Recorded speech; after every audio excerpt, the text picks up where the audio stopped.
I am going to go ahead and get started.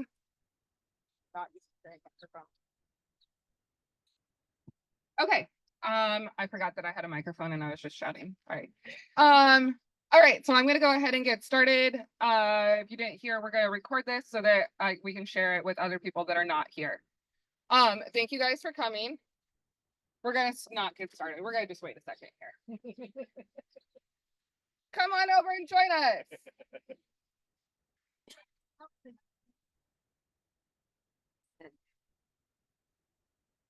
Yeah, there's still people coming.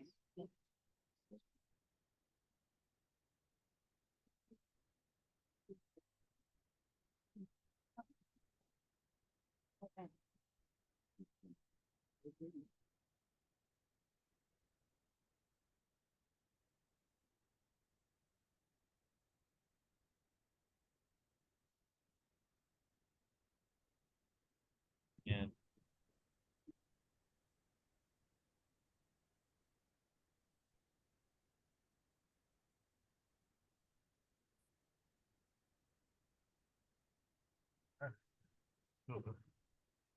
Okay, how's that? Clear? All right, we'll keep waiting.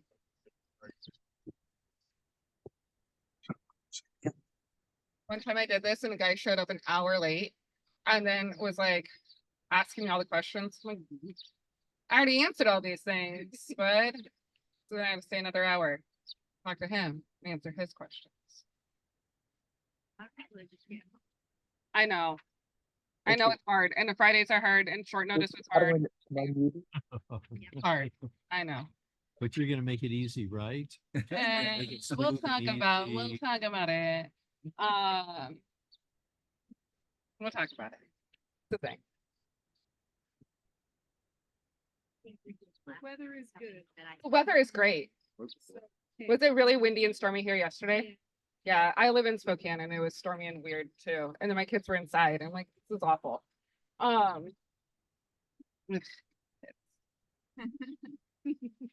love them. Don't worry. They're fine.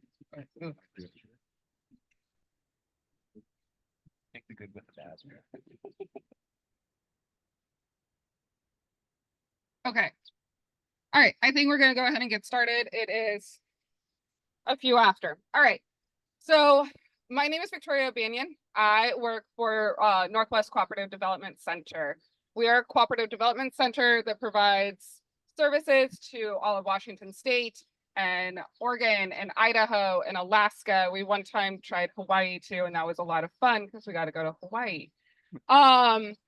We help people start cooperative businesses. We help cooperative businesses that are in existence become better businesses. So that is what we do. One of the programs that we have is the Rock Northwest program. The Rock Northwest program is a licensed affiliate of Rock USA. Rock USA is a program that was established out of New Hampshire about 30 years ago. The founder, his name is Paul. Paul's mom lived in a manufactured housing community just like this. And he kept seeing his mom's lot rent increase and increase. And having a cooperative background, Paul said, Mom, form a cooperative and buy the park from the owner. And so he helped his mom and the residents form the cooperative and buy the park. And that was the first resident-owned community. So ROC, R-O-C, stands for resident-owned community. And that was the very first. Since then, there's been over 300 resident-owned communities that have formed across the United States. There's 27 here in Washington, and there's 2, soon to be 3 across the border in Idaho. We have been doing this model. Northwest Cooperative Development Center has been doing this since 2008. So since 2008, which is like 16 years, we have formed 27 resident-owned communities, just like you. So that's a little bit about the background, who we are. I am going to cover what is a cooperative. I'm going to cover the process. I'm going to try and answer every question that you have right now. Then I'm going to tell you about the financial impact, and then I will answer questions. Sound fair? Okay. I've done this a few times. I think I know your questions, so I'm going to try and answer them before you can ask them. Good idea. It's my goal. Okay. So what is a cooperative? What is a housing cooperative? Is anybody familiar with a cooperative, been a member of a cooperative grocery store or anything like that? Yeah, some people, okay. So a cooperative is different than a traditional business in that every household for a housing cooperative, every household is a member. Each member has an equal vote on the business decisions. So if you're part of a grocery cooperative, you have a vote on the budget. You have a vote on big business decisions.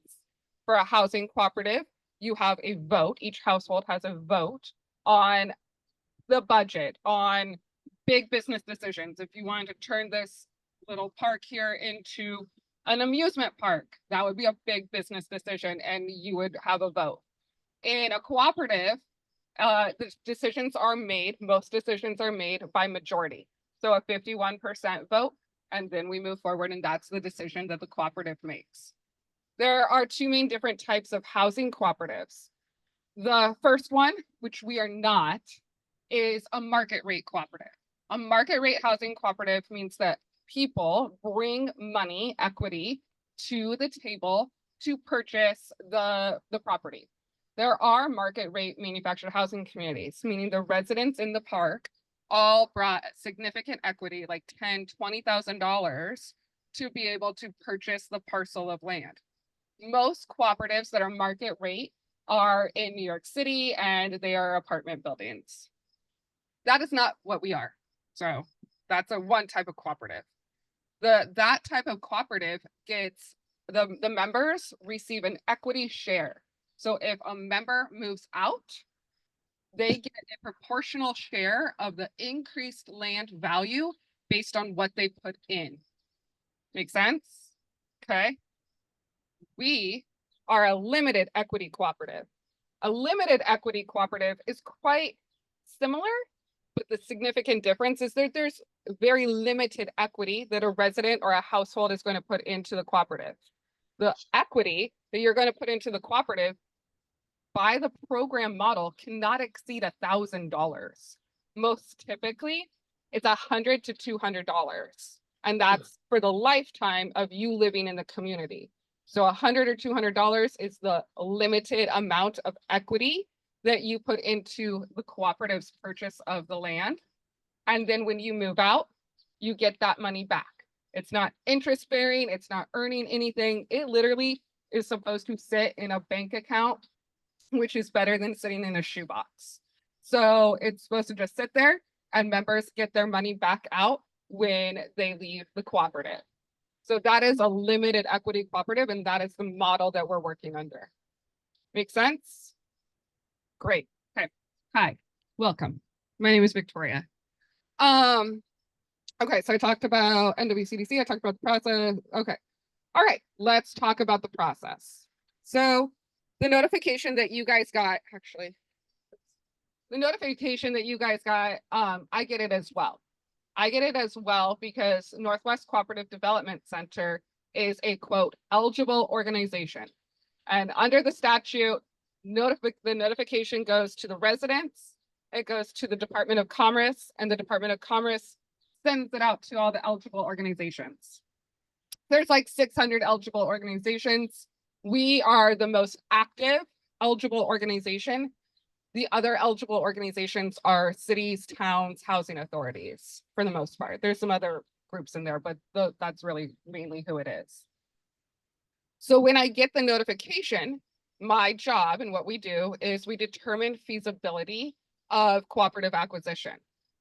What that means is that I look at the financial documents from the seller, and I'm looking at the purchase price from the seller, and I'm looking at the fair market value of the property. And I am determining what would the household cost be for each household in Golden Hills. And I have a target number that I'm trying to make based on what you're currently paying. And there's times where that number works and it's feasible and I think that it's possible.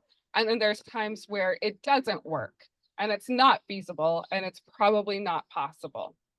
For Golden Hills, you all got my number and my email address and blew up my phone. Yeah.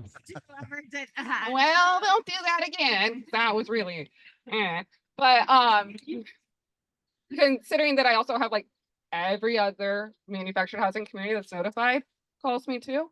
I have like 600 people, actually close to now 1,000 people that could be calling me. So I can't return everybody's phone calls. So you guys clearly expressed interest in understanding the program model. And so I worked with the seller. I'm working with the seller's broker, Rand, who I know some of you guys have chatted with as well. And we are going to have this meeting to inform you of what that number would be. I don't know. I actually have no idea how you're going to respond to the number, but we'll get there. I promise. Okay. So the first thing is then I look at those numbers and I submit a letter of intent to the seller and I say, hey, this is what I think is fair market value. This is what is reasonably affordable for the residents. What do you think? In this case, the seller is interested in the offer.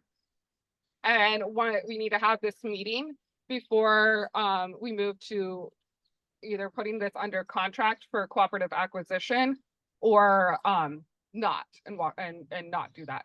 So we're at stage one where we're having this meeting and having this conversation. The goal of today's conversation is to vote if you want to form a cooperative, to explore and continue the potential purchase of Golden Hills. Today, we are not voting to buy. That is not today's decision. Today's decision is, do we want to form a cooperative? Do we like this idea well enough to continue moving forward? Today, we need to have 75% of the community say yes, that we want to do this. We're going to need significant buy-in to be able to get us to closing. So that's today's goal. This is where we're launching. If we get that vote and if we walk away today saying, yep, we're going to form a cooperative and we're going to keep moving forward, the next step is to put the park under contract. The contract will be an assignable purchase and sale agreement. Northwest Cooperative Development Center will negotiate the terms of the contract. We've done this 27 times. Actually, there's 3 parks that are currently under contract. So we've done it 30 times. So we'll put it under an assignable purchase and sale agreement. The purchase and sale agreement will be assigned to the cooperative. The cooperative will be the end buyer. Northwest Cooperative Development Center owns no parcel of land. We have no desire to own a parcel of land. If the cooperative at any point says, no, we do not want to purchase this, then the contract is rescinded and we all walk away. Northwest Cooperative Development Center is not buying Golden Hills. The cooperative is buying Golden Hills. So we form you guys say yes, we get it under an assignable purchase and sale agreement. Over the next 90 to 100 days, we are going to purchase the park. What that looks like is we will work with the elected board of directors to work through a 3-inch thick binder of tools, of policies, of templates, of everything that you would need to be a fully functional housing cooperative on day one. That is resources from Rock USA because of our national affiliation. 300 other resident-owned communities have done the hard work and learned the hard lessons. And from their hard lessons, we've created these templates. So you don't have to recreate community rules. You don't have to recreate bylaws. You are simply responding to templates that say, well, these are best practices. You can take them or leave them. You can determine how many dogs go in the property. You can determine X, Y, and Z. Like there's a lot of things that you guys you as the board and the cooperative members choose. But the templates are all built for you. We are, during that 90 days, we are also looking at the physical site inspection. So we'll bring an engineer out to do a property conditions evaluation. They will walk the property. They will look under the ground. We will look at the trees. We will look at the electricity. We are not looking at your homes. We are looking at the park, the parcel of land and the operation that the landowner currently owns. And then we secure the financing. We have lenders that work with our cooperatives to provide a loan at over 100% of the purchase price. So we provide a loan at over 100% of the purchase price for 3 reasons. The first reason is we're limited equity. Remember, you're only putting $100 in. That's not enough to actually really do anything in the purchase price. So there's no resident equity. 2, it costs something to buy anything. All of those inspections, the attorney, the titling fees, all of that money is rolled into your loan. And the third reason why we fund at over 100% of the purchase price is that we fund 3 different savings accounts at closing. The first savings account that we fund at closing is about 2 months worth of your mortgage payment. The cooperative is taking a loan.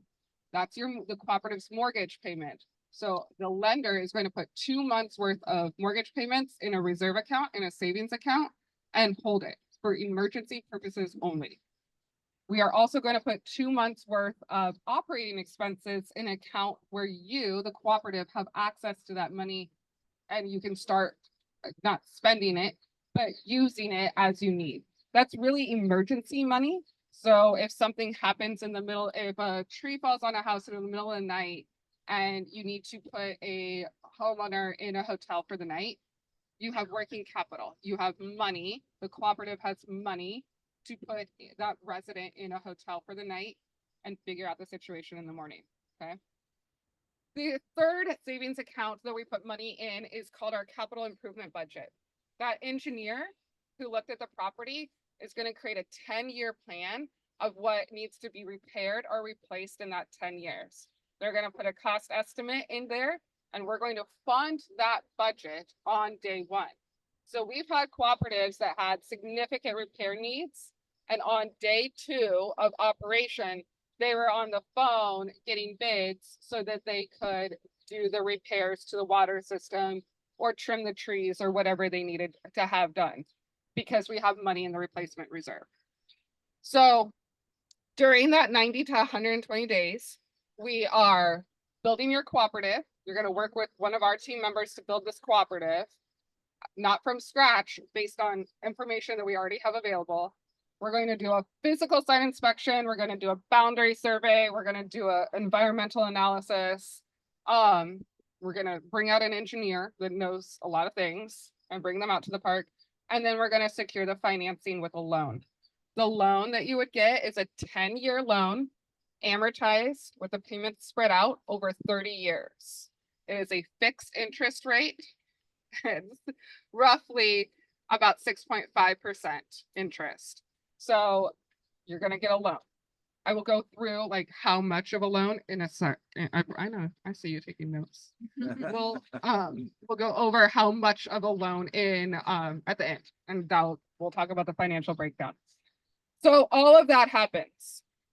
Then at closing, the cooperative purchases the parcel of land, well, parcels. The cooperative accepts the loan. It's not an individual loan for each household. It's a loan for the cooperative. What the cooperative is doing is buying the business. They're buying the business that is for sale. While the business for sale happens to be a parcel of land where your home sits on, it's a business that's for sale. And that's the cooperative is buying that business that's for sale. Yes? Okay. A few things to note that are unique for this community. 1, and this might come as a shock. The model is built around home ownership. So I know that there are a sizable amount of rentals in this property. And rentals where the person who owns the house doesn't even live in Pullman, may not even live in Washington State. We would need to right-size that. And if the cooperative move forward, we would need to create a policy that over the next 24 months, that the homes become owner occupied. Why? Because the model is built on home ownership, not rentals. So if the cooperative move forward, the homes that are currently rented would need to phase into owner occupancy, not rental. It's the model. This is not a choice by me. This is the model. The model is built on preserving affordable home ownership opportunities, not rental opportunities. So we have to sell our rentals. Your rentals would need to become owner occupied. Yeah, see, if I was gonna throw y'all off. How many homes does that involve? Quite a few. Like like a lot. I would, it's a decent amount. I don't care. It does not matter if you have, if the owner lives in the home and is renting a bedroom. That's still owner occupied. I don't care how you're making your monthly personal budget like work. As long as the owner of the home lives in the home. Yeah, okay. That's a big rule. I think that that's the biggest one that is like gonna be like a hurdle for this community. Recourse if there are people who don't want to sell, because don't we have a lot of people who are like out of town who do that as an added income who may not want to sell, and what do we do about that?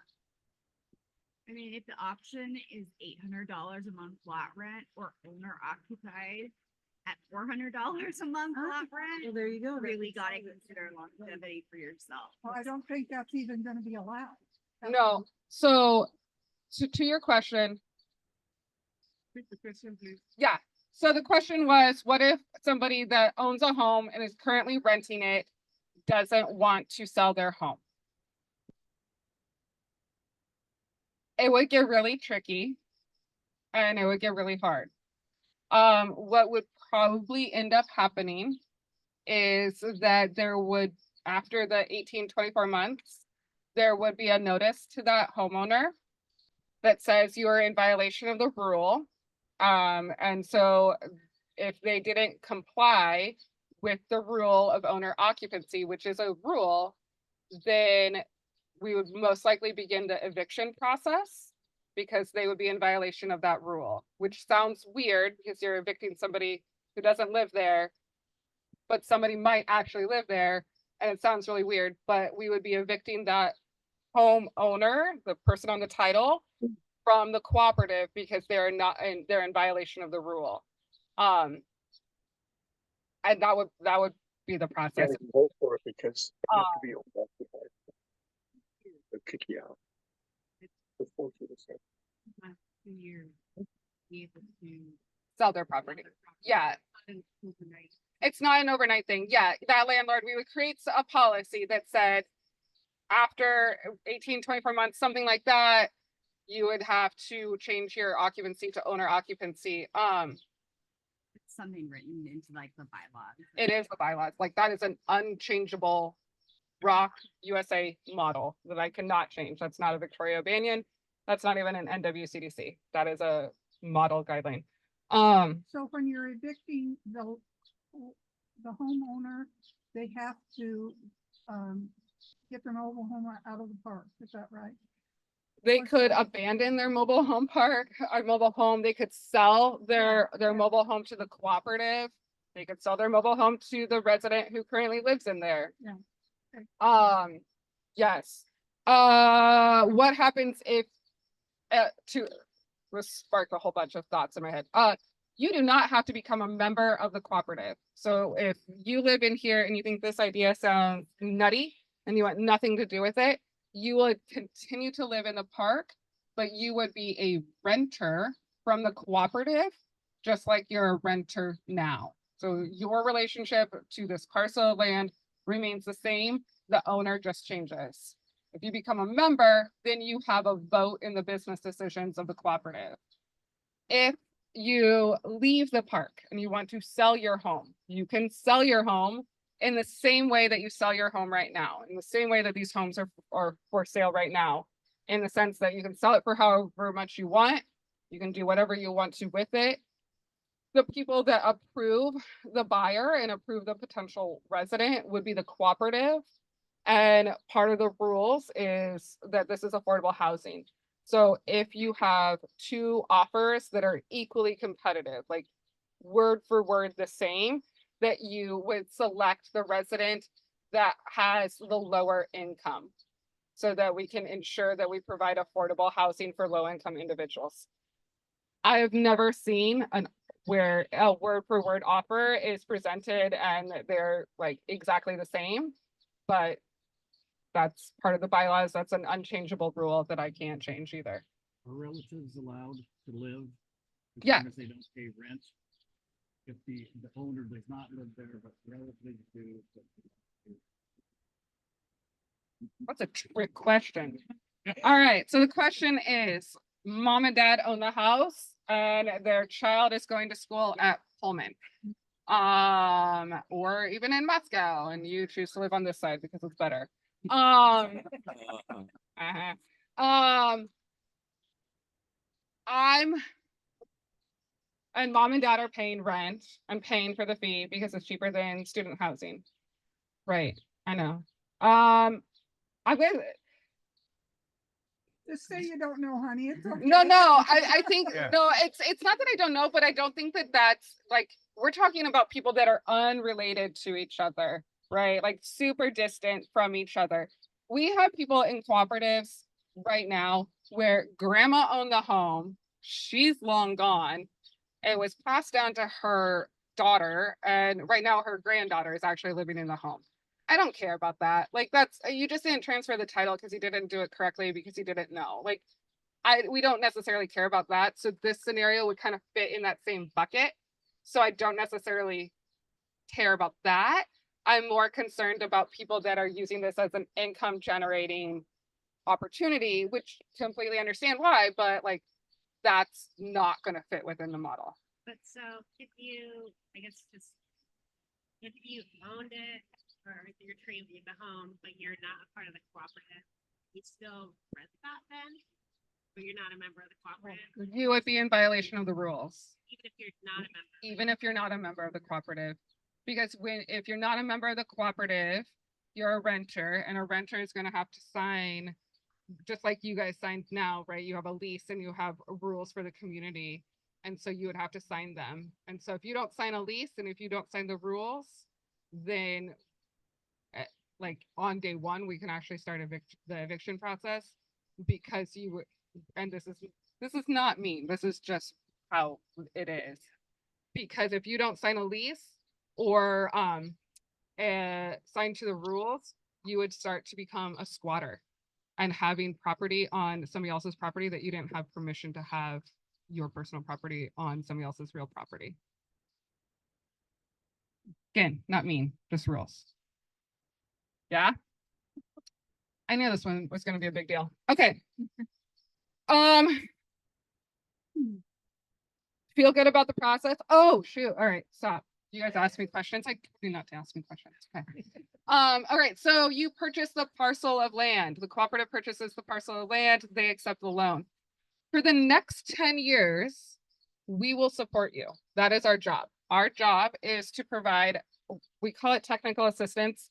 Technical assistance makes it sound like we are like Geek Squad at Best Buy. We are not. We provide business coaching. We coach that cooperative business through the process of launching your multi-million-dollar business. If you are buying a multi-million-dollar business, I don't know about you, but I've never personally owned or operated a multi-million-dollar business. We coach people through that process. We provide training on financial documents. We provide training on fair housing. We provide training on the process of eviction.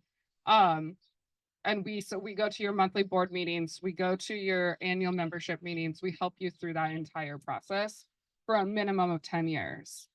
After 10 years, the cooperative refinances the loan. At that point, you guys could refinance with another 1030. You could refinance with a 2020. Heck, you might even refinance with a 1010 and pay that off in 20 years. Just depends on where the interest rates are and what's happening.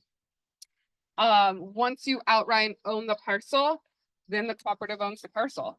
And you have no longer a mortgage payment, you just have operating expenses to pay for from the cooperative's perspective. There are cooperatives that currently do now own their parcel of land.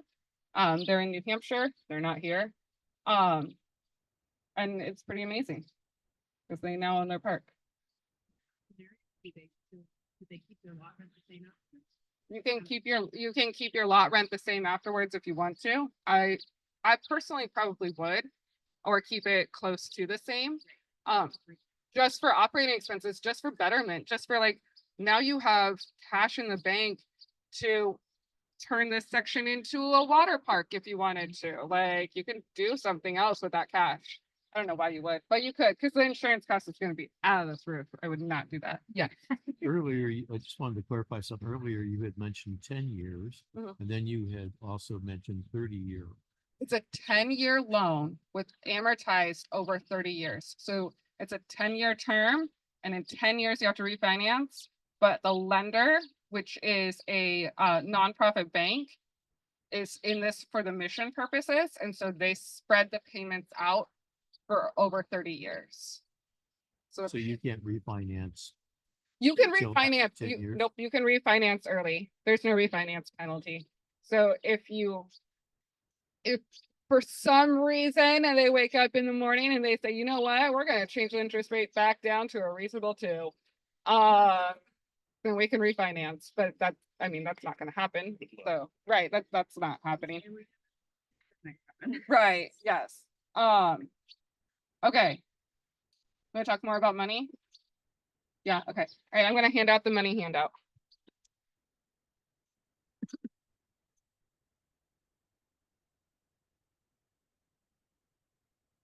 Are you gonna have a question on time at the end? Yes, but. Okay. I'll pop these down and around.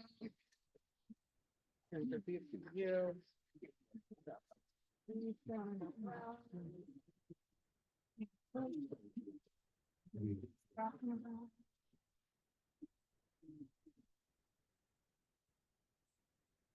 Right.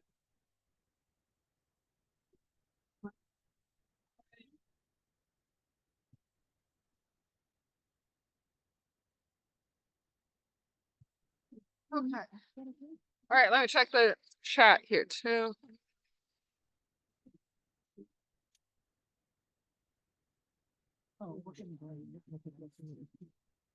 Yep. Okay. All right, everybody got a copy of the money handout? Oh, hold on. I did this on purpose. I pulled it up for you guys. Hold on.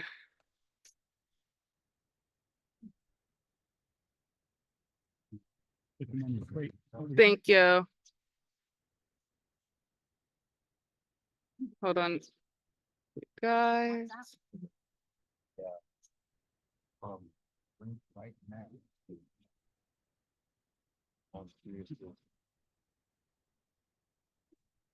Yeah. Where's? I know. All right. So feasibly, but. You guys are skipping ahead. Don't skip ahead. All right. You guys, I just shared it on the screen for you guys. All right. I don't like that branch. All right. I cannot emphasize enough that this is initial. This is right now. This is what I know today. We have not done a property site inspection. I do not know what is wrong with the park. There's something wrong with it. I don't know what is. So this is the information that I know today. All right. So your monthly loan payment is going to be about 44 million. Holy monkeys, this is I'm out. I know. $44,000.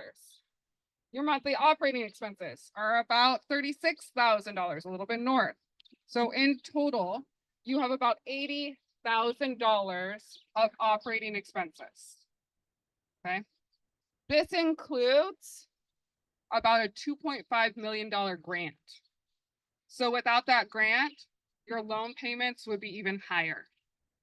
Okay. The state. The grant is from the Washington State. The legislature gave Northwest Cooperative Development Center $10 million to help cooperatives with the acquisition of their manufactured housing community. So that's where it came from. You're getting a sizable chunk of that $10 million. Yes. I wish that math made it so that I could show you this in a different way. But really that bottom line, that 10% surplus, that is the whole thing. We have to have a 10% surplus. That's a debt service coverage ratio, which means that you are bringing in about 10% more than what you need to operate. Your lender requires that. Most lenders actually require that, but your lender requires that. In order to meet that debt service coverage ratio, you need to bring in about $85 million or $85 million again, $85,000. Again, you have 80,000 in expenses. So that gives you that 10% extra. Your monthly operating expenses include things like your property tax, your insurance, your property management, utilities, maintenance, and savings for big projects, that capital improvement that we just did. In order to make this whole all work, each household would need to be bringing in and paying $680 a month. The reason why we have not put this park under contract is that number represents a fairly large rent increase. More than we would ever normally say is feasible. Normally, we would not say that that is a realistic expectation for residents to increase their rent. I think it's like 70%. That is an unrealistic expectation. So for us, Northwest Cooperative Development Center, it's not that we don't recommend that you guys do and move forward with cooperative acquisition. We just really want to be very transparent at the very jump that says this is a very big risk for you as residents. It's a risk for your lender as well. It's a risk for you as residents because some people in this community cannot afford 680. That is very real. And there are people in this community that cannot afford 680. If people cannot afford 680, that means that your accounts receivable, the amount of money that's coming in, you might not bring in $84,000 a month. And if you don't bring in $84,000 a month, you're going to start getting behind on bills. You could miss a mortgage payment as a cooperative, and you could actually fail as a cooperative. We have one community that really struggled and wasn't necessarily doing what they needed to do as a group of residents. And they did fail because they were not bringing in the amount of money that they needed to make their payments. And so that cooperative business failed. We don't want to set up businesses for failure. This is a very big risk because of the percentage of increase that you guys would be facing. What would be the collateral in this list? The land, The land. the land. The question is, what is the collateral? And the collateral is the land. Is it a fair purchase? I assume you've done that work and everything. I'm just curious. That's a really great question. So the question is it a fair purchase price? The answer is yes. The answer is yes. The other risk that you guys have is that, so when you value a property and when you evaluate what's the fair market value of the property, you look at like, what is the fair market value of the land? What is the land valued at? And your county assessor has a very odd value on this land. You like the property taxes on this sucker are like minimal, like $5,000. I think it's like $3,000. It is ridiculously low. So that's not real. Like what the county assessor has is not, that's not real. The other valuation is looking at the net operating costs. So what is the seller bringing in from a business perspective? You are the income for the seller. So what is the seller bringing in? What is the seller putting out in expenses? That number is also not real. Mainly because you guys are paying a ridiculously low amount right now. A ridiculously low amount. I would feel so blessed if I were you. And so grateful for the past years that you've had. Because that is not going to continue. So no matter who owns the park, they will be increasing your rent. How much? I have no idea. but I would say, Do you guys speak to that? Like, I know that, I don't know if everybody else is aware of what happened in Moscow over the last year or two. yeah, so what I will tell you is, Or is that something we should look into ourselves? well, As a comparison? I'll tell you. So, okay, so valuation, if we're looking at the operating income valuation, that's also not real because you guys are paying way low. And the seller actually had some pretty significant expenses last year. So net operating is off.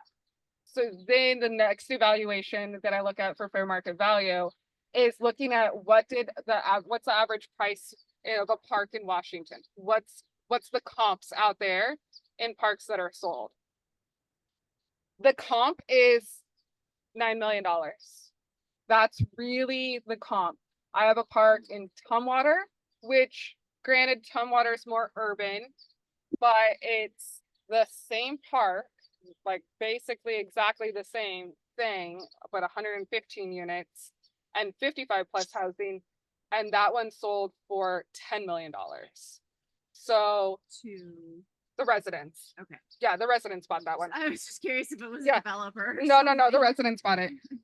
So most parks in Washington state are anything under $100,000 a lot is a very good deal.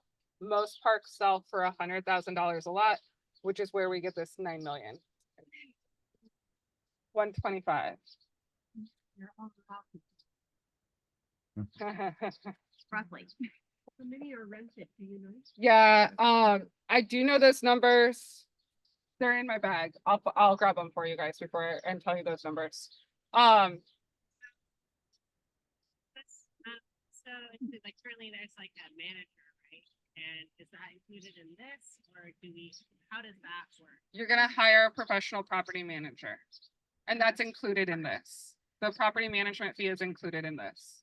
So I've estimated what you would normally pay for a property manager and it's included in this. Troy, I have some questions, please. Yeah. The $9 million, you have negotiated the price to $9 million? Yeah, Are Yeah. there other offers that are higher than that? Are there any other offers? so the question is, has this price been negotiated? Yes, I didn't offer $9 million initially. I offered 8.7 initially because that's how negotiation works, right? $9 million is where they're at. They're not taking anything less than $9 million because they have other offers. They have offers north of $9 million. They have offers north of 10. So they're not taking any. Developers. Not the highest and best use of this land is a manufactured housing community. But like, is it gonna be somebody that's gonna come in and? It's an investor owner. Yeah, Thank you. it's an That's investor what I owner. was- yeah. So does the park have any debts at all, Victoria? The More than park, Liens, other mortgages? no, there's no liens, there's no other mortgages on it. I don't think he has any debt on it. What about, so, talked about maintenance, that include a maintenance person Yeah, budgeted for, or? yeah, that's in there. That's in there. I know. There's a lot of money actually spent on maintenance and property management right now, and that's allocated in there. Really? You would. The maintenance guy isn't here, is he? It's the property management, works really hard. It's not on. but, yeah, there's quite a bit of dollars spent on that right now, and that's in there though.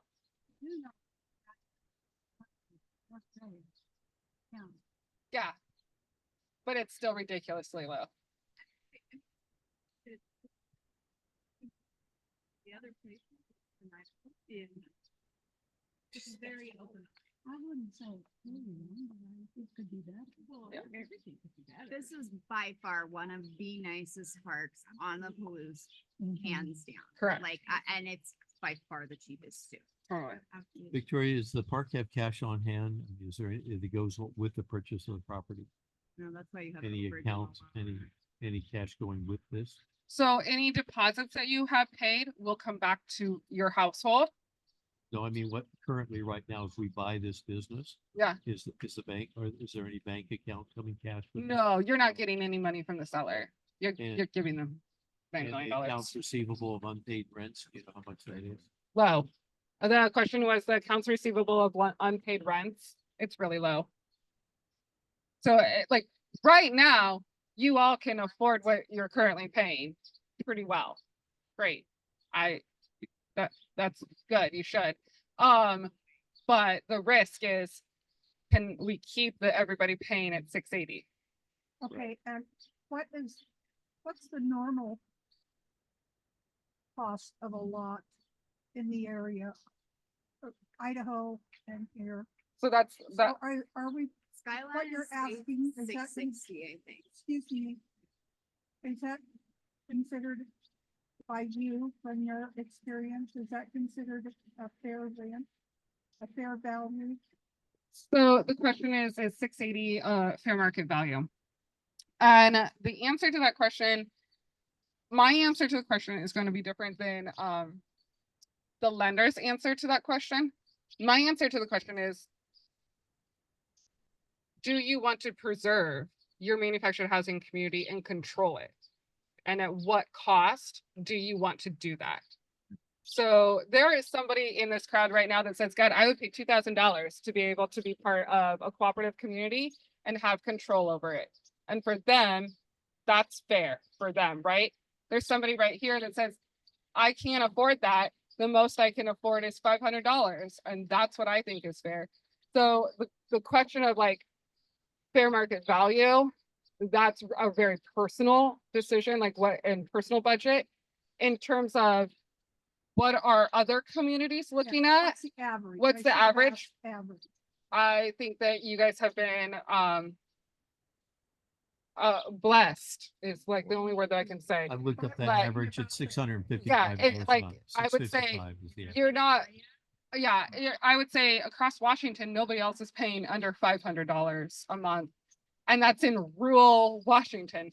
So like with no services. So if you guys are paying under $500 a month, that is not fair. Like most people are paying, people in urban, people in Spokane are paying $700-800 a month right now. You talked about what's happening in Moscow. Washington State does not have rent control. It does not have rent stabilization. A landowner can come in here, purchase this community and raise the rents to whatever they choose. They have to give you a proper notification with 60, 90 days, whatever, but they can raise your rents to whatever they choose. Yes. So, when I received a call, I won't say from whom, but I was told that the property taxes are going up for $72,000, up, increasing $32,000, and liability insurance is going up $32,000. Is that included in these figures? You can't increase property taxes to $72,000. Like they're currently paying like $3,000. Well, they're increasing the taxes on my house over 150%, so I think they can. Yeah. Yeah, so again, those are things that we don't know. We would have to investigate. Right now, these numbers that I have in front of you have a 70% increase in the current property tax. So, Which is what came through. The notice last I got from an attorney says the property tax went up $1,534. Yeah. Which seems a little astounding, except I'm saying property tax is only $5,000 a year, so maybe that's cool. Yeah. If he's increased it to 77,000. Yeah. From that's the amount, not the value. right, no, yeah. So these are calls that we're gonna have to make. Like we are not like, So the seller hasn't disclosed what the taxes are going up to. no, but we would call the county. So would that change? It could change that number. What happens to the current leases that are in effect? The current leases that are in effect are assigned to the cooperative. No matter who buys the property, your lease is then assigned to the next property owner. You do not have to sign a new lease. It is automatically transferred to the next property owner. The moment you start paying that next property owner, you have in fact, quote, signed a new lease with that new property owner. So all the people in Moscow that have continued to pay rent, so say that they didn't sign a lease, they did because they paid money to the property owner. So are you saying the leases then become invalid? No, At the the leases are completely valid. So They just transfer. they just transfer to the new property owner. And so the new property owner takes your anniversary date and raises your rent. When the lease is over. So if you have a lease that is from July 1st to June 30th, that lease with this current landowner is then transferred to new landowner, whoever it is, cooperative or whomever. If you don't sign a new lease with new landowner, your previous lease just follows with you and is considered valid because you continue to pay a lot fee. If you sign a new lease with that guy, girl, landowner, cooperative, whatever, then you create a new lease with a new anniversary date, with a new payment, with new rules. But even if you don't sign a new lease and you pay new landowner, your old lease is considered valid.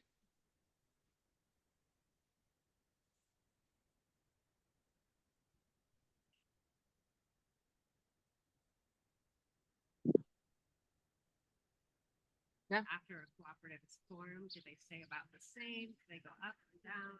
Yeah, that's a really good question. So the question is the value of manufactured homes in cooperatively owned communities, right? Cooperatively owned, yeah, okay. So in cooperatively owned communities, the value of your home actually appreciates at a greater value than it does in an investor-owned community. Harvard actually just did a study that demonstrated this and proved it. What happens is that 680, or whatever it comes down to, relatively stays the same. Because unless our property taxes increase by 2,000%, there's not a lot of change in your operating costs, and there's no change in your mortgage payment. The change in operating costs come when water increases, when the property manager wants 1% more or whatever, right? And those are fairly predictable expenses and fairly predictable increases. So that 680 is going to stay relatively the same. You can expect that 680 to increase 1 to 2% a year, but it'd be very rare for that 680 to increase 20%, 30%. That would be very unusual. The only reason why it would have to increase 30% is because property taxes increased 3,000%. Well, yeah, but like in the future. So when you sell your home, what you can do is tell that buyer that you have a predictable lot rent.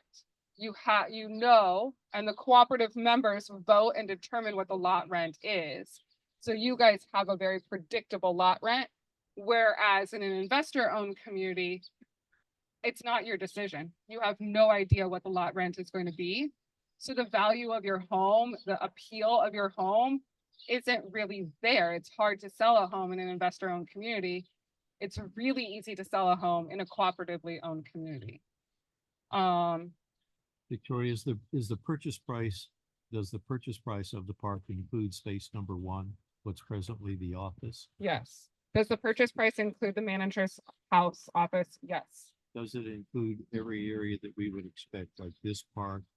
There's no areas that we would know about that are not included. Just not this tree. This No. tree, okay. Does it include tractors, equipment, maintenance equipment? We would include, Is it included in the offer? yeah, we would include in the purchase and sale agreement, anything that is used to operate this community comes with the purchase of the community. You're buying a business, so you need everything that is there to operate the business.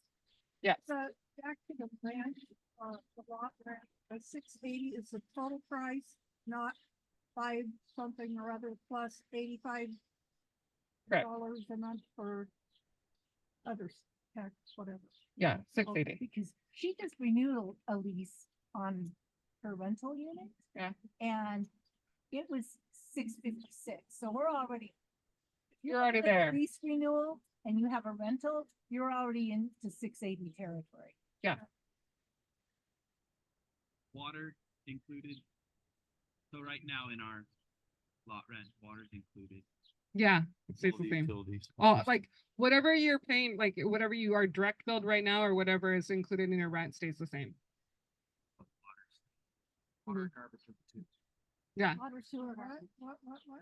What are like, I don't have my other sheet in front of me, so this is going off from memory. But whatever is included in lot rent now is included in lot rent in the 680. Whatever is not included in lot rent now is not included in the 680. Victoria, I know this might be a little bit of a tough question. For the 10 years that you're supporting us in doing this, can you give us an estimate of what fees, commissions, expenses we may have as far as compensating you all for that time? Compensation for me. Okay. ROC. ROC. Well, I don't get any of this actually.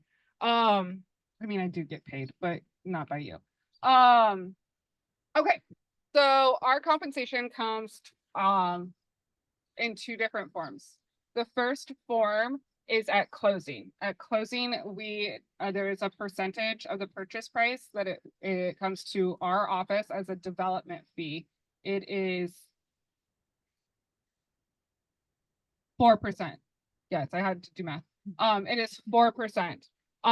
That money is actually, somebody else described it this way. You're prepaying for the next community to be able to use our services. So the community that just closed in Tumwater, they had a 4% fee on their total cost. So our office got a check for $400,000, and that is now giving me salary to keep helping other communities do this. So you're forward paying for the next community to be able to do that.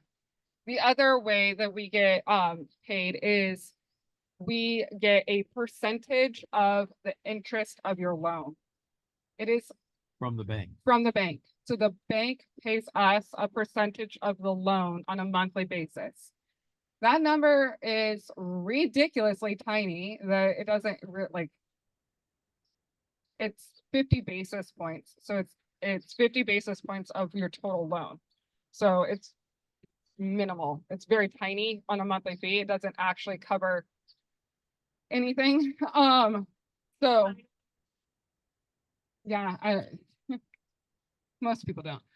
I didn't know when I started this job either. 50 basis points is 1/2 of a 1.1%. So yeah, it's like a very deep division. It's half of 0.1%. So Victoria, this amount is 4% is going to you all to the co-op at closing. After that, for the next 10 years, are there any additional fees or expenses? Nope, after that, there's no additional fees or expenses. Yes. Happens to leases that, my lease doesn't end until 2025. I know. Some of you guys signed like 2026 leases. So what is, how do we spend this money in 680 and bring it in that cash page and make the bank happy? How do we do that? Do the people have to voluntarily surrender their lease and sign a new one? Yes. So the question is, some of you guys could continue to technically, under an investor owner, some of you guys will continue to pay whatever you're currently paying because your lease doesn't expire until 2025 or 2026. Yes, that is true. Under cooperative ownership, and that's why we need 75% voting yes, saying we will pay the 680. We like this idea. This is something that we want to do. We will, like you said, voluntarily surrender, but really you're just going to sign a new, it's not a lease, but a new agreement with the cooperative to pay 680. Is that at closing? Or when does that come in? You would start paying, what's today? July, we'll call it July. So you're under contract, July and August. Probably September. You would probably start paying 680 either in November or December. Thank you. There a closing date? We're not under contract yet, so there's no closing date. I'm guessing that you would close in either October or November.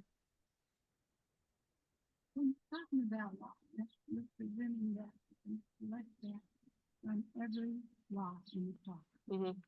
Go back to how much is owner occupied and how much is rented. Yes, I will grab my sheet to answer the owner occupied versus rental question. And the property manager is collecting it. And this number includes vacancies. So one of the things that this number includes is an estimate that you're gonna have turnover, that some people aren't gonna be in their house, that some people aren't going to pay rent that month. This number accounts for that. What percentage of vacancies? So he's- A 5% vacancy rate, Thank you. 5%. Would you say we have to have 75% agreement? You mean 75% of the people here today? Because I don't think we're all here. Yeah, I mean 75% of like, So, no, no. of the park. Everybody. You have like 6 homes for sale right now, right? Yeah, Three. so like 75% of like 120, 75% of 110-ish So when like that, right now. but it's not everybody here. Then we'll have to come up with a different plan. Okay. Well- We need a different plan. Yeah, I know. We'll get there. Let me, Oh, you didn't tell us what? there was gonna be a vote about this today for this upcoming meeting. I know, this is how fast this goes. You are not the only group that like gets this notice and then has to make a decision. Let me get my sheet from the car. Hold on.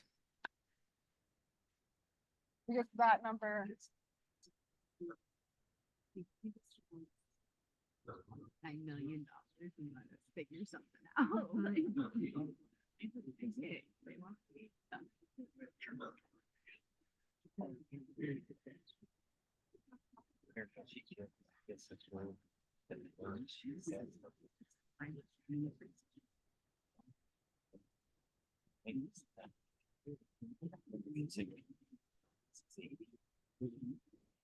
Yeah, I understand. That's my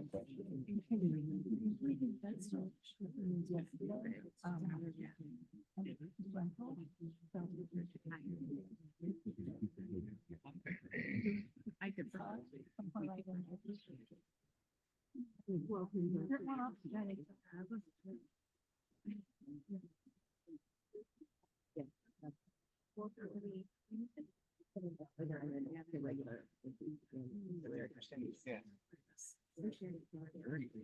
Yeah.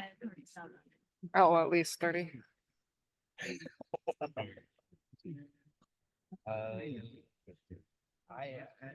Maybe, but not by much. Yeah. But Buy your own house, quick, don't have to. I would say at least 80%, but not the entire. I might go 40. but not much more.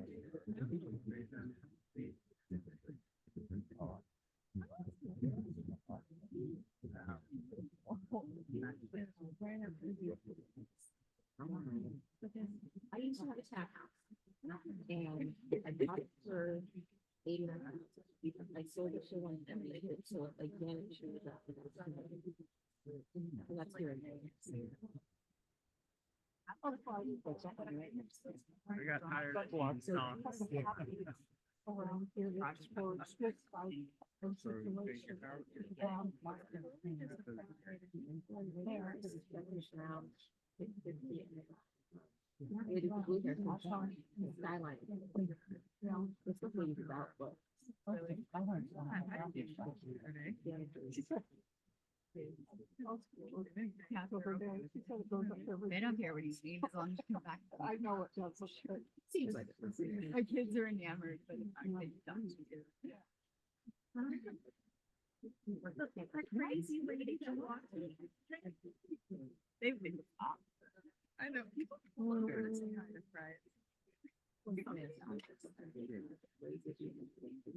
But no, it's not that one. It says.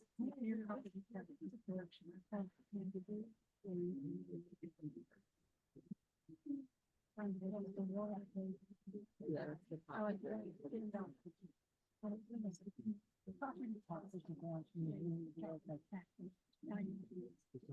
You're in the cell adjustment window right now. and we will have people there.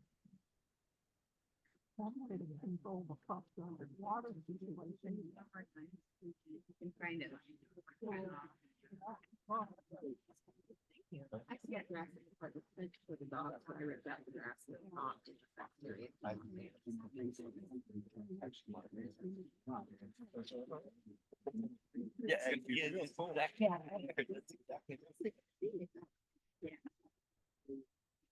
Exactly. I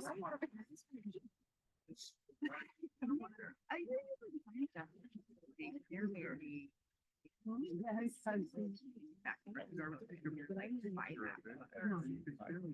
much, because I live right there. No. The light gray one.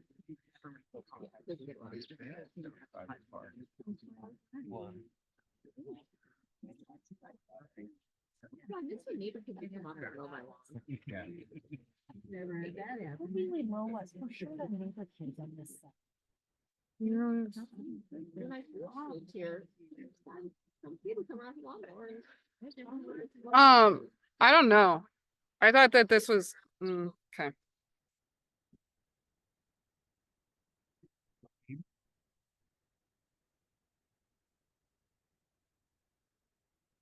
All right,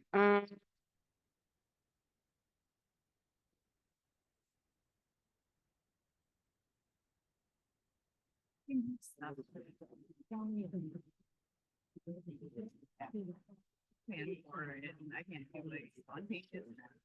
I don't have recovery time. I don't know. Huh. Okay. Oh, all right. Okay, I don't know. I don't know the answer. I thought that he had it in the rent roll and it's not in the rent roll, so I actually don't know that the actual answer. I know that it's a significant number that are rentals. I will say that the new lease that anybody moving in is signing, like the people whose homes are for sale, is 685. So if you want to know what market rate is, Yeah. they're signing leases at 685. So a couple of questions, said after 10 years, loan is refinanced. Yeah. If the interest rate is higher then that's something that makes the, this constant rate bump up, or if it's lower, it goes down. Correct. So the interest rate in 10 years. Imagine if it was higher. That would be a different world that we all live in, and hopefully our salaries also are higher and we're able to afford it. And Social Security is higher and we're able to afford it. I don't know. I'm not an economist. But yes, if the interest rate is higher, your mortgage payment is going to be higher and the share per household will be higher. If the interest rate is lower, your mortgage payment will be lower and the reduction will be shared throughout the community up to each household. So Victoria, just to be clear, it cannot be refinanced before 10 years. It can be refinanced before 10 years. Okay. There's no refinance prepayment So penalty. it's 6 months, a year. I wouldn't refinance in 6 months, Yeah, I'm but not saying we would, but yes, it's not 1 year, 2 years. It can No. be refinanced. yeah, you can refinance. We have out of town owners that are on the Facebook page or requesting information. Fortunately, they know about it. Who is contacting the other rental owners? I haven't been contacted. This is it.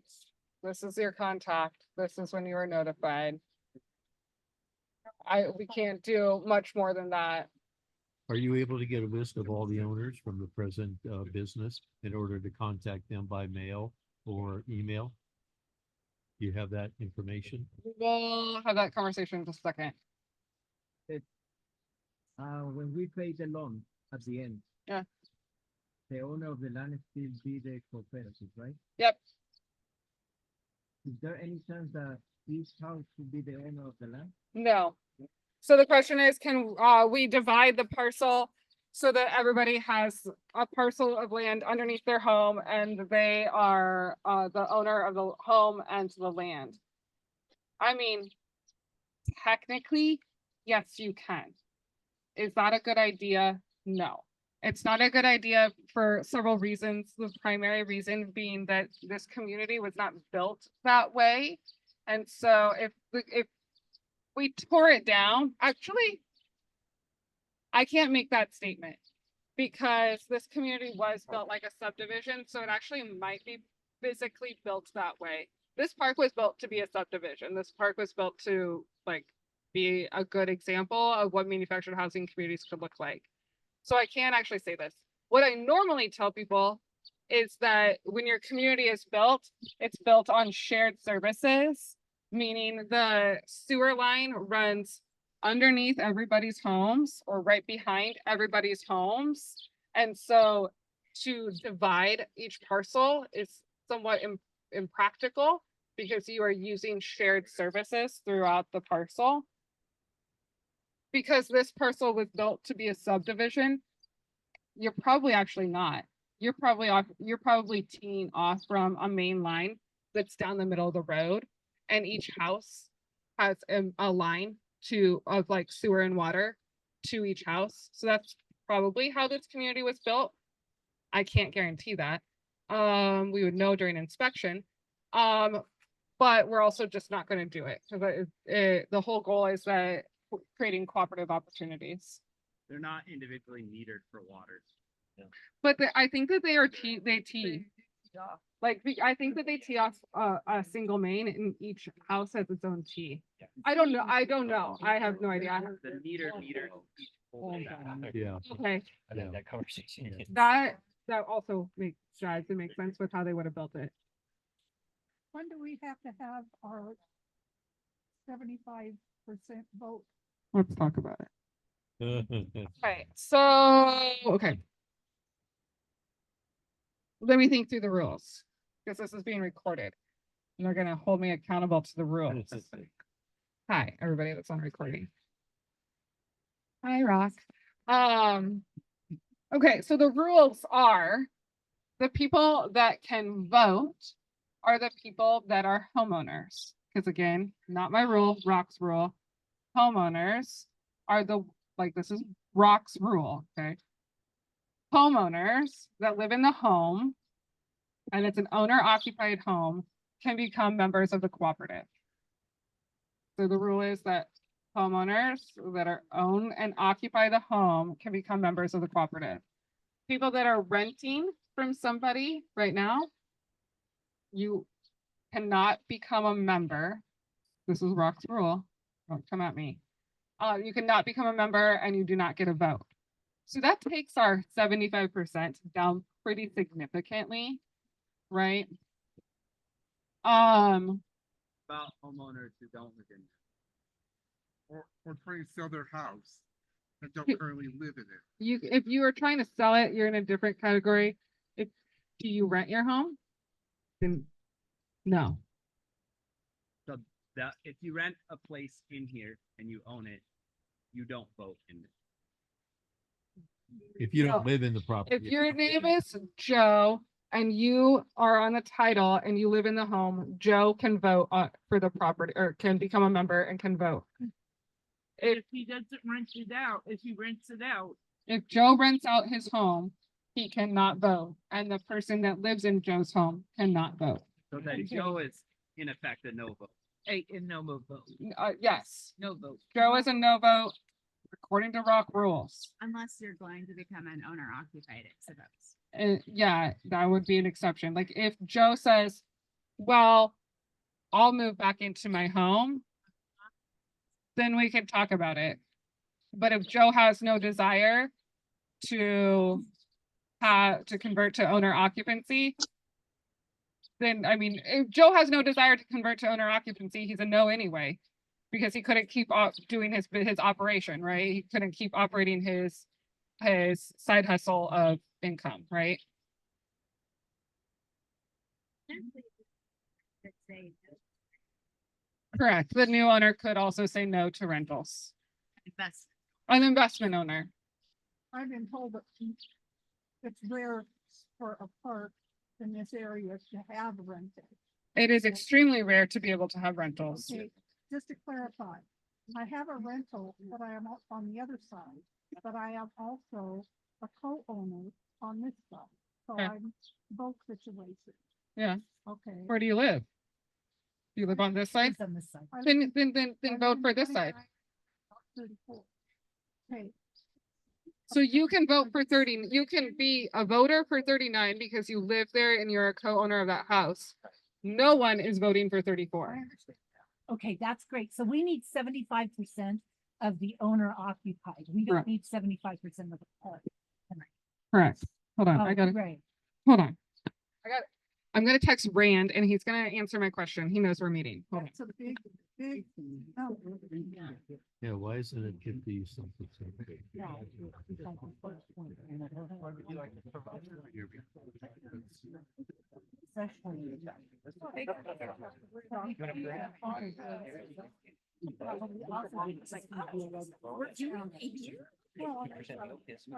I guess we could, hard to understand why we need 75% instead of 51. Because of the 60% or 70% rent increase.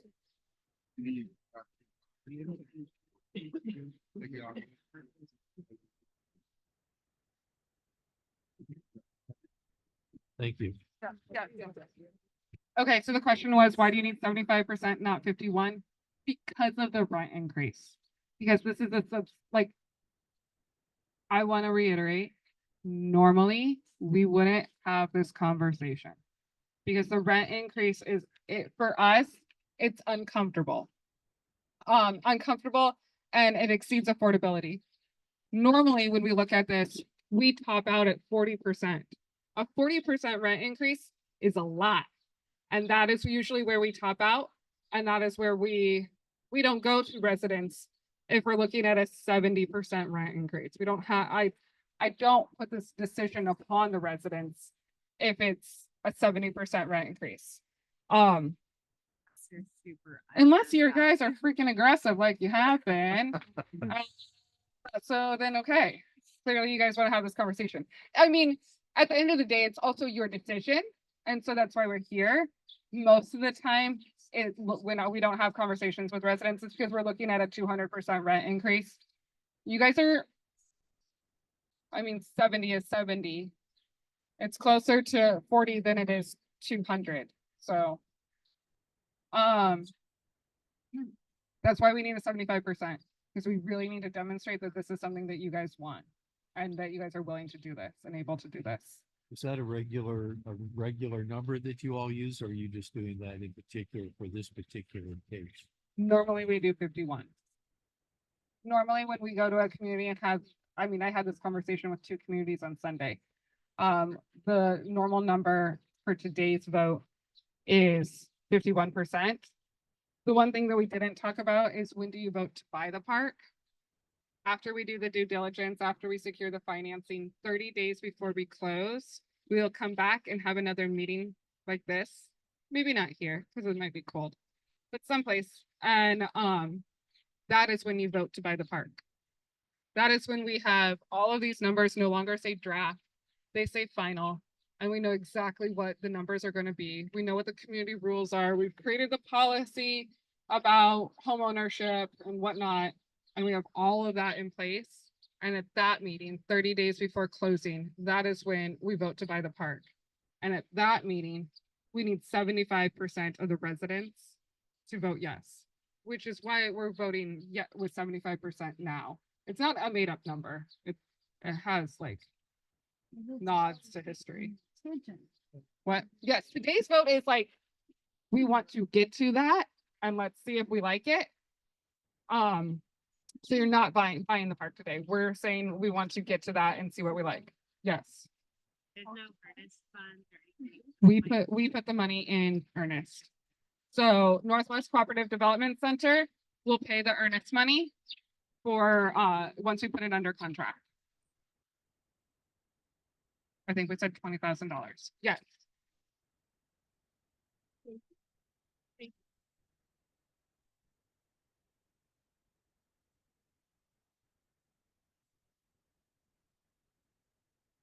So she asked about failure and if you guys fail.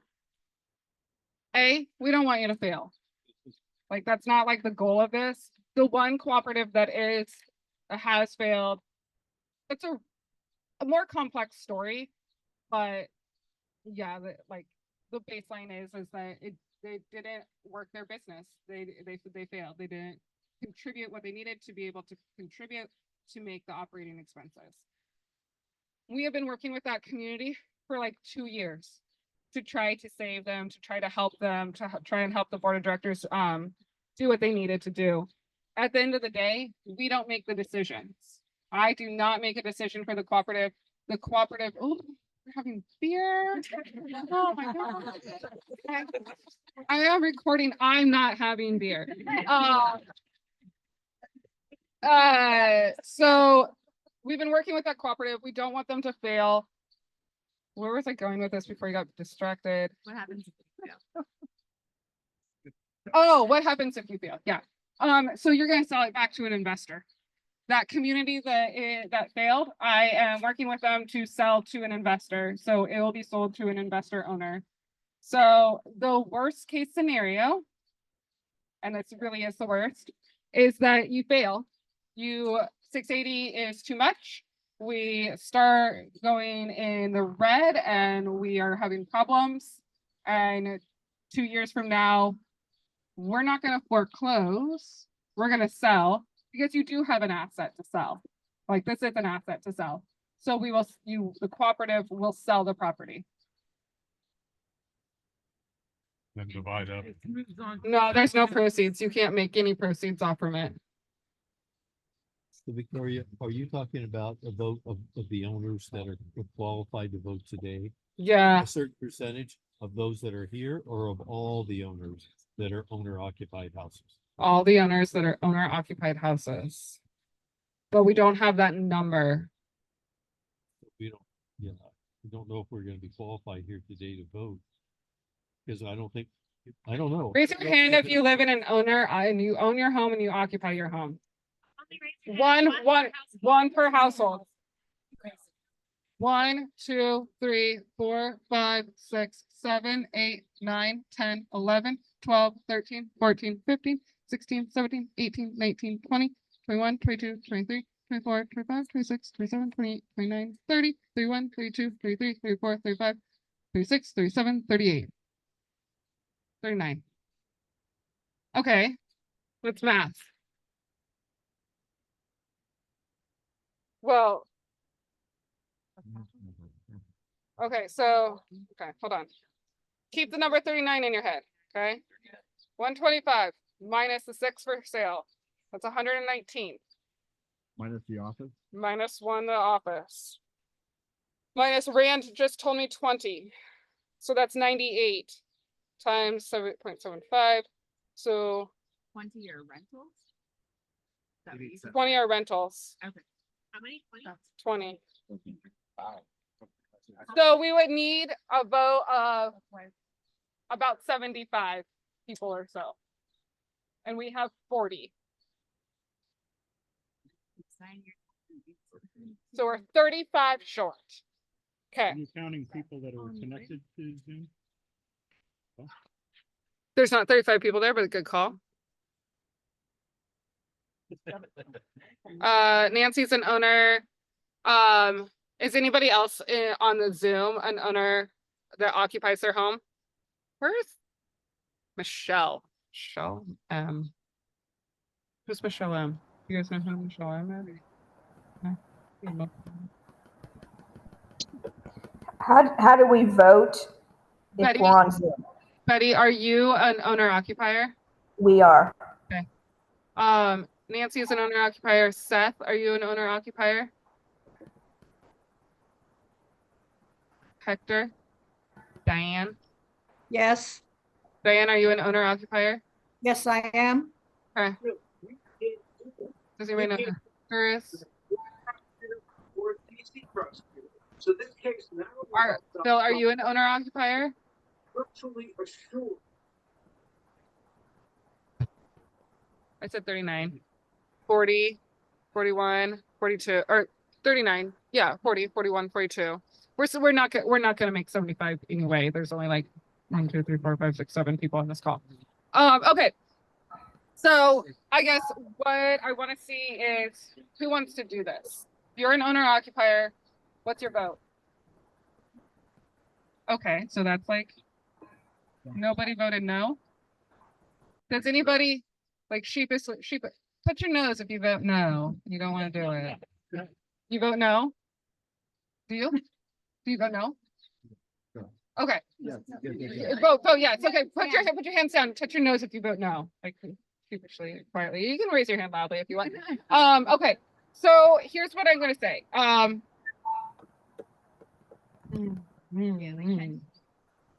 mean,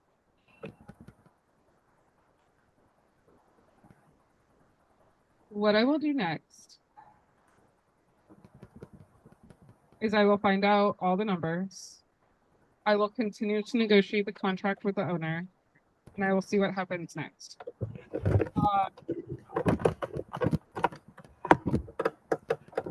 Anybody on the Zoom vote no. Nobody can see you, so you can vote no.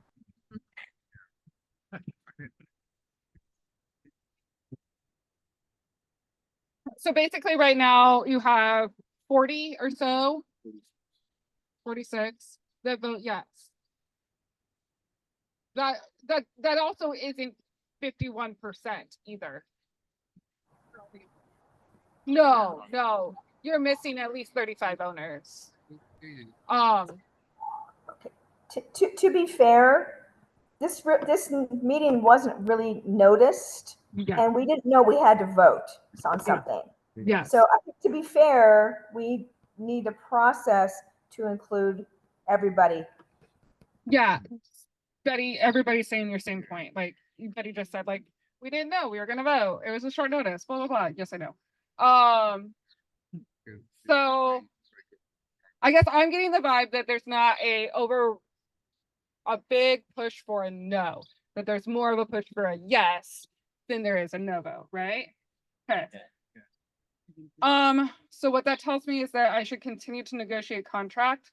What that tells me is that I would like to have a 5-person board of elections right now, quick, so that I can have those 5 people help with flyer distribution, help with getting the word out about the next meeting. We will not meet next week because I don't want to work because it's the 4th of July. But just being honest. But we'll probably have another meeting the week after next week. And I will need help with flyer distribution. I will need people to help me get the word out to people. So I need 5 people to serve on the board of directors. Great. 1, 2, 3, 4, 5. Fantastic. 6. You can serve too. Anybody object to these people? Now we gotta Great. say. So if you raise your hand, come and chat with me after. The next thing that I'm gonna do is, okay, that was my computer. I was like, The phone. It was me. okay. Nancy, thank you, Nancy. I hear you. Your vote is counted. Okay. The next thing that I do, 5-person board of directors come and chat with me. Let's incorporate you guys. We're going to incorporate you guys as a cooperative. That simple, and I'm going to give you some paperwork to fill out. Yeah, that's what I'm going to do. I'm just thinking, I know, I'm just thinking what is the best course of action and the quickest course of action to make the most sense. Yeah.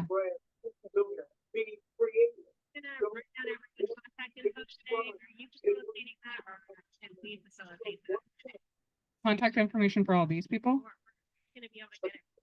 I'll get it from the owner and give it to you. Yeah, that would be it.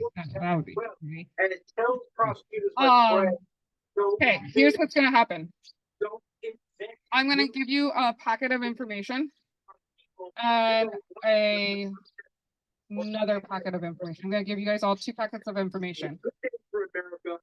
It seems like the best plan with the information given to me right now. Yes. Okay. So the first packet of information that you have is going to be. And if you're on the phone, if you're on Zoom, the packets will be left with the board of directors. On the Facebook page, we'll communicate who the board of directors are. There'll be information and people talking throughout the entire community. I promise you that. Okay, so the first packet that I'm gonna give you says, it looks like this. It says, what are these forms?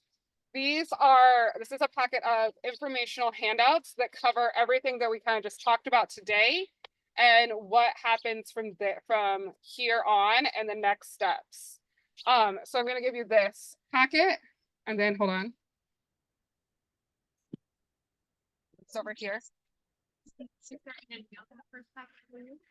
Yes, you can. Yes.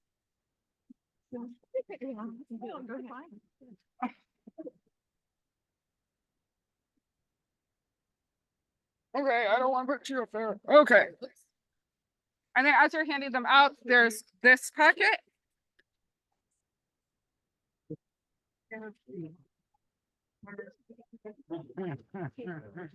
Yes. Okay. Can I get two? Actually, I'm taking notes for somebody else. There's one there. And the next packet that I'm gonna give you guys is 3 surveys. These are 3 surveys of information that we need to collect. Okay. The first packet talks about the survey information that we need to collect. One of the surveys that we need to collect is your income survey. This is not because I want to know your income, not because anybody in this community needs to know your income, but because the loans that you guys get are given to low and moderate income individuals, and I need to demonstrate to the lender that you are low and moderate income individuals. Round numbers, I don't care how much you make, round numbers are absolutely fine. Stack here. So yeah, these are the income surveys. I will collect these forms from you when we meet the week after next. So the week of the 7th, we will meet. Victoria, you No, said I you were think it's gonna just answer a on Swift, question though. later on. Yep. Um, None of those. seems like this is a tough issue. Yeah. Why? Yeah. what- The access to the own names, address, email, phone numbers, in order to have enough owners participating. Is that being able to be supplied by the present owner? Yeah, And they have given that out? no, but I'll ask. We'll get it from the owner. Because without that information, we may not be able to have enough owner occupied houses to make the required vote that you're talking about. The number of owner occupied households is actually minimum of 25. So you have more than 25 owner occupied households. We're looking for owner occupied households are the ones that vote. Which we just saw here, we have 39. 39, right? Yeah. And we, Assume there's 46.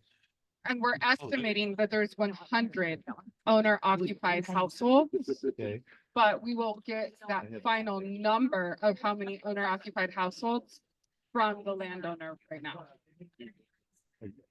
Yeah. and then are we gonna be able to contact, or you contact the other ones that are not here today or on Zoom? Yeah. In order for them to facilitate a vote? No, we're just gonna go forward. We're gonna say that like by 75%, given the fact that 100% of the people here voted yes, we're going to assume that there is enough support in the missing people to vote yes. I mean, there actually wouldn't be enough oppositional support to sway the vote the other way either. We have at least 5 people that I can think of that are disabled. Yeah. Who probably just didn't come out tonight Right. because. Right, it's hard, yes, And I know at least a couple that could be here, but I'm collecting info for them. perfect. I know that you're doing a lot of information. What did you Because have to do with this? they're What does it getting have government to do subsidized to buy this thing. With this, Have to be I know the city for is goofy versus every other Um, community that we've ever. part, it's supposed to be for people that have a hard time getting housing, Yeah, affordable nothing- they housing. have nothing to do with it. So Sure. if that is What would we going in do? there, I Yeah. don't, Then- that's why I'm asking, because they are goofy. They come up with their own rules all the time. I mean, I think if we come up as a cooperative, mhm, they don't have nothing to say. I don't Need to think, say. yeah, Okay. I don't think they have anything to say. I Okay. mean, I talk with cities all the time. Cities love me, like a lot. Uh-huh. So I mean, try me, Pullman. We'll see what happens. I don't know. I'm not necessarily afraid of them. I also, thank you for asking the question, because one thing that I wrote down in my head that I didn't write down on paper was to tell you that you actually have a property tax exemption. So this whole like, it's gonna raise our property tax 2,000%. As a cooperative, you have a property tax exemption. Yeah, yeah. Sorry, I had written that down in my head on the drive here, and then I didn't write it down on the right paper. So you have a property tax exemption, not your house, not your house. You still pay your property taxes on your house, but on the land, you have a property tax exemption. So not, No, not, What's that not is? nothing, but it's significantly reduced. Roughly 10, 20. Oh, it Just can be, we have communities that are reduced to just the fees. We have communities that do not pay a single dime in property tax and only pay the $50 ambulance fee. So it's a scale. It's like the Department of Revenue has a sliding scale based on it's based on your income. So again, well, tell me your true income, round numbers are fine. And it's based on income. you want me to next. Well, The week after all you next. can do is Not hope coming that to it visit doesn't you the week pass, of the 4th of and July. I think it will. No, I don't need them tonight. I don't know. I don't know. The Facebook group where y'all got my damn number from. Golden Hills Community. It's called Golden Hills. No, Golden Hills but Community. your board of directors will also work to get like the information out. Your board of directors will work together to get information to everybody. I will work on the true owner list. Okay, Will we be able to vote by proxy? The owners that are somebody- disabled, not able to come to a meeting like this. no, but what we could do is a ballot vote so that they You give sell it, them a get ballot and then they can $120,000. vote using a ballot. but the tough thing is we gotta do it right away, Somebody because can there's go gonna pick be up a 20 ballot. other owners. And technically you can do place is gonna proxy get because I don't saturated. know that you didn't sign that person's name on their ballot, like whatever. I'm not gonna audit it. I'm not the Department of Elections. So, but, so technically you probably could scam the system, but we'll do a ballot vote. Other questions? Yes.